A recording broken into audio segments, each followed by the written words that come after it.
Hello everyone, আসসালামু আলাইকুম। কেমন আছেন সবাই? আশা করছি অনেক অনেক ভালো আছেন। চলে এলাম নতুন একটি রেসিপি নিয়ে। আমাদের আজকের রেসিপি মজাদার গরুর মাংসের কালা ভুনা।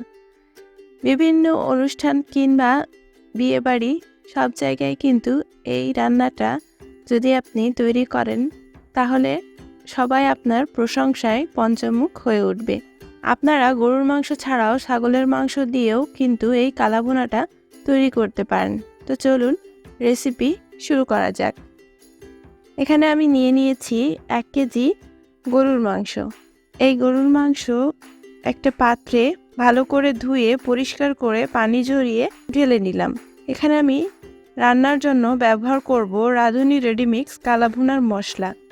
কালা ভুনা কিন্তু রান্না করতে অনেকেই ঝামেলা মনে করি আমরা, কিন্তু এই মশলা ব্যবহার করলে খুব সহজে এবং ঝটপট কালা ভুনা তৈরি করা যায় এবং সেটা অনেক মজাদার এবং পারফেক্ট হয়। এখানে 2 প্যাকেট মশলা আছে। প্রথমে বড় প্যাকেট ইউজ করব এবং শেষে ছোট প্যাকেটটি ইউজ করব। যেহেতু আমি 1 কেজি মাংস নিয়েছি তাই অর্ধেকটা ইউজ করব, আর যদি 2 কেজি হতো তাহলে পুরোটাই ইউজ করতাম। তারপর দিয়ে দিলাম 1/4 কাপ টমেটো সস। টমেটো সসটা কিন্তু কম দিলে হবে না, তাহলে কিন্তু মাংসের স্বাদ কমে যাবে। তারপর দিয়ে দিব 1/2 কাপ সরিষার তেল। কালা ভুনায় অবশ্যই সরিষার তেল ব্যবহার করতে হবে। সম্পূর্ণটা না দিয়ে বাগার দেওয়ার জন্য কিছুটা রেখে দিলাম। তারপর 1/2 কাপ পেঁয়াজ কুচি এবং শেষে স্বাদমতো লবণ। সবগুলো মশলা দিয়ে হাত দিয়ে ভালো করে মিশিয়ে নিতে হবে। ভালো করে ম্যারিনেট করা হয়ে গেলে কিছুক্ষণ ম্যারিনেট করে রেখে দিলে ভালো হয়। যদি আপনাদের হাতে সময় না থাকে তাহলে ম্যারিনেট নাও করতে পারেন, আর যদি সময় থাকে তাহলে আধা ঘন্টার মতো ম্যারিনেট করে রাখতে পারেন। যে কোনো মাংসেরই কিন্তু ম্যারিনেট করে রাখলে এর স্বাদটা অনেকখানি বৃদ্ধি পেয়ে যায়। তারপর কিছুক্ষণ পর কষানোর মতো করে অল্প একটু পানি দিয়ে এটাকে রান্না চড়িয়ে দিতে হবে। প্রথমে চুলা হাই ফ্লেমে রেখে প্রায় 30 থেকে 40 মিনিট এটাকে রান্না করে নিতে হবে। 10-15 মিনিট পরে দেখা যাবে এটা ফুটে উঠেছে এবং মাংস থেকে পানি ছেড়ে দিয়েছে।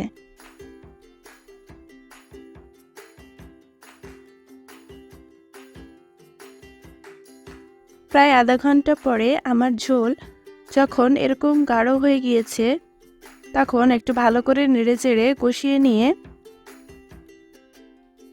এর মধ্যে পানি দিয়ে দিব। যেহেতু এটা গরুর মাংস একটু বেশি করে পানি দিতে হবে, না হলে কিন্তু মাংসগুলো সেদ্ধ হবে না। প্রায় মাংসগুলো ডুবো ডুবো হয়ে যাবে এরকম পরিমাণ পানি দিতে হবে। তারপর ঢেকে দিয়ে রান্না করা শুরু করতে হবে। এখনো চুলার জাল কিন্তু হাই ফ্লেমেই রাখতে হবে। প্রায় ঘন্টাখানিক রান্না করার পর যখন এই ঝোল এরকম গাঢ় হয়ে আসে তখন ঢাকনা খুলে একটু নেড়েচেড়ে দিয়ে এর মধ্যে দিয়ে দিব রাঁধুনির যে ছোট প্যাকেটের মশলা ছিল সেই প্যাকেটের অর্ধেক। আমি বারবার বলছি এটা 2 কেজি গরুর মাংস রান্না করার জন্য প্রয়োজনীয় মশলা। আমি এখানে 1 কেজি মাংস নিয়েছি তাই আমি অর্ধেক করে দিচ্ছি। যদি আপনারা 2 কেজি রান্না করেন তাহলে সম্পূর্ণ মশলা ব্যবহার করবেন।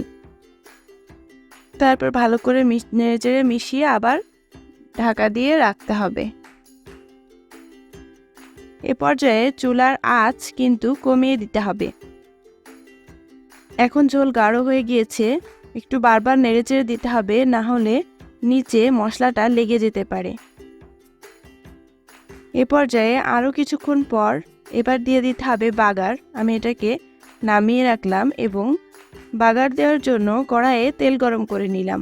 তারপর এর মধ্যে দিয়ে দিচ্ছি 1/4 কাপ পেঁয়াজ কুচি এবং 1 টেবিল চামচ রসুন কুচি এবং কয়েকটি শুকনো লঙ্কা।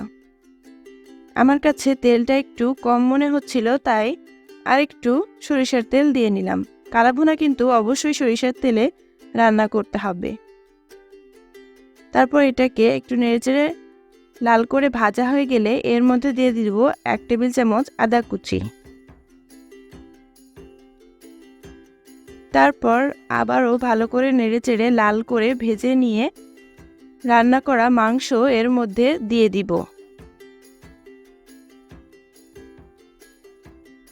দেওয়ার সাথে সাথে নেড়ে দিবেন, না হলে কিন্তু পেঁয়াজ পুড়ে যেতে পারে।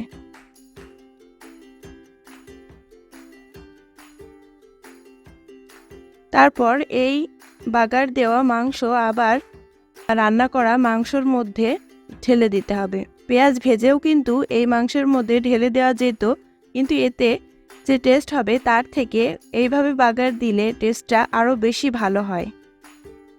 যেরকম তেল ঝাল সব মশলা সহ মাংস আগে থেকে রান্না করা মাংসর মধ্যে ঢেলে দিয়ে ভালো করে নেড়ে চেড়ে মিশিয়ে দিব।